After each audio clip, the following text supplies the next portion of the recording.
Solo levelling में the system कोई magic नहीं था। वो था एक एआई, आर्टिफिशियल इंटेलिजेंस, जिसे डिजाइन किया था कैंडियारू ने, जिसे दुनिया जानती है आर्किटेक्ट के नाम से। वो था शैडो मोनार्क एशबर्न का सबसे लॉयल सर्वेंट, और उसका मकसद था एक ऐसा ह्यूमन खोजना जो बन सके परफेक्ट वेसल। लेकिन उस गेम का विनर बना संग जिनवू। खंडियारू ने सिस्टम बनाया, पर जिनवू ने उसे रीराइट कर दिया और सिस्टम पर पूरा कंट्रोल पा लिया। फिर सिस्टम के क्रिएटर को ही मारने निकल गया।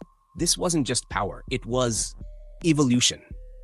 हाँ, तो आज हम बात करेंगे आर्किटेक्ट के बारे में। और हाँ, कुछ दिन से वीडियो अपलोड नहीं हुआ क्योंकि ऑनेस्टली मैं थोड़ा डिमोटिवेट हो गया था, बट कोई बात नहीं। I am sorry Babu. The architect, उसका असली नाम था खंडियारू। वो कोई आम विलन नहीं था, वो था डबल डंजन का सीक्रेट बॉस, और वो ही था जिसने बनाया था द सिस्टम। लेकिन ये कोई गेम नहीं था। खंडियारू को अपने काम पर गजब का घमंड था। उसके लिए द सिस्टम कोई टूल नहीं, एक मास्टरपीस था, एक वर्क ऑफ आर्ट। वो खुद को सिर्फ एक क्रिएटर नहीं, एक कलाकार मानता था। पर जब जिनवू ने सिस्टम को रीराइट कर लिया और आर्किटेक्ट के बनाए रूल ही तोड़ डाले, तो खंडियारू को समझ आ गया उसकी कहानी अब खत्म होने वाली है। जेजू आइलैंड रेड के दौरान एंट किंग को हराने के बाद जिनवू आखिरकार अपना 100 लेवल कंप्लीट कर लेता है, और तभी सिस्टम उसे एक चाबी देता है। लेकिन ये कोई आम चाबी नहीं थी, ये थी डबल डंजन की चाबी। उस की का असली मकसद था एशबॉर्न को मौका देना, ताकि वो जिनवू के शरीर को टेक ओवर कर सके। जैसे ही जिनवू डंजन पहुंचा, आर्किटेक्ट ने बिना वक्त गंवाए अपने पपेट्स भेज दिए ताकि वो टेस्ट कर सके क्या ये ह्यूमन वाकई काबिल है। और सच बताऊं, अगर जिनवू ने अपने स्टैट्स को इंप्रूव नहीं किया होता तो उन स्टैचूज ने उसे कुछ सेकंड में मिटा दिया होता। लेकिन जिनवू ने हर पपेट को क्रश कर दिया, और अब आर्किटेक्ट खुद मैदान में उतर आया।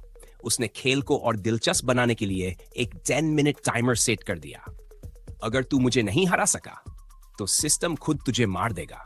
अब ये कोई सिंपल फाइट नहीं थी, ये थी एक रेस अगेंस्ट डेथ। या तो आर्किटेक्ट हारता या संग जिनवू मरता। वो कोई नॉर्मल पपेट नहीं था, वो था way stronger than the regular statues. उसकी फिजिकल एबिलिटीज लिटरली इनसेन थी, और ये साफ दिख रहा था। पर बात सिर्फ ताकत की नहीं थी। आर्किटेक्ट एक कॉम्बैट स्पेशलिस्ट था और मल्टीपल फाइटिंग स्टाइल्स में रखता था पूरी मास्टरी। शुरुआत में उसने जिनवू को हैंड टू हैंड कॉम्बैट में ऑलमोस्ट बराबरी की टक्कर दी। उसकी स्पीड, उसकी प्रिसीजन क्रेजी थी। जिनवू शॉक्ड रह गया क्योंकि उसने सोचा नहीं था कि कोई पपेट उसे मैनो अ मैनो में टक्कर दे सकता है। लेकिन अब जिनवू बस इतना कहता है, it meant something, but now it doesn't matter. Architect के पास भी था रूलर्स अथॉरिटी। इतना सब होने के बावजूद आर्किटेक्ट अपनी स्किल से जिनवू को नहीं रोक सका, और अंत में हीरो ने उसे हरा दिया। लेकिन वो हार सिर्फ एक शुरुआत थी। थोड़ी देर बाद आर्किटेक्ट ने जिनवू को ट्रांस में डाल दिया और फिर पेशेंटली वेट किया शैडो मोनार्क के अराइवल का। खंडियारू को पूरी उम्मीद थी कि शैडो मोनार्क जिनवू के शरीर को अपने कब्जे में ले लेगा।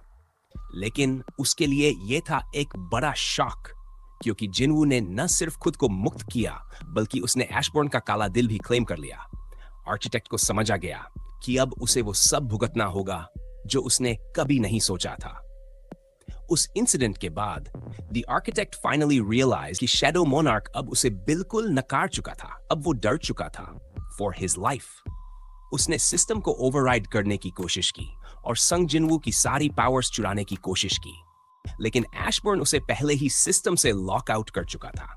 सिस्टम पर आर्किटेक्ट का अब कोई कंट्रोल नहीं था। क्या सच में सब खत्म हो गया था?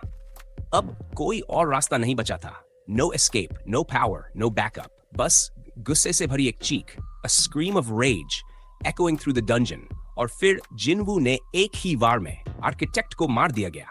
क्या सच में वो अब नहीं रहा? No mercy, no second chance. This was the end. और इस बार आर्किटेक्ट की कहानी पूरी तरह खत्म हो गई। तो ब्रो, वीडियो को यहीं पर एंड करते हैं। आगे की कहानी में इतना ट्विस्ट है कि उसे देखने से पहले दिमाग का बैकअप लेना पड़ेगा। अगर न्यू हो तो एक सब्सक्राइब ठोक देना, वरना एशबॉर्न की तरह तुम भी सिस्टम से लॉकआउट हो जाओगे और फिर ना नोटिफिकेशन मिलेगा ना वीडियो। Bye bye. और याद रखना, सिस्टम कभी माफ नहीं करता।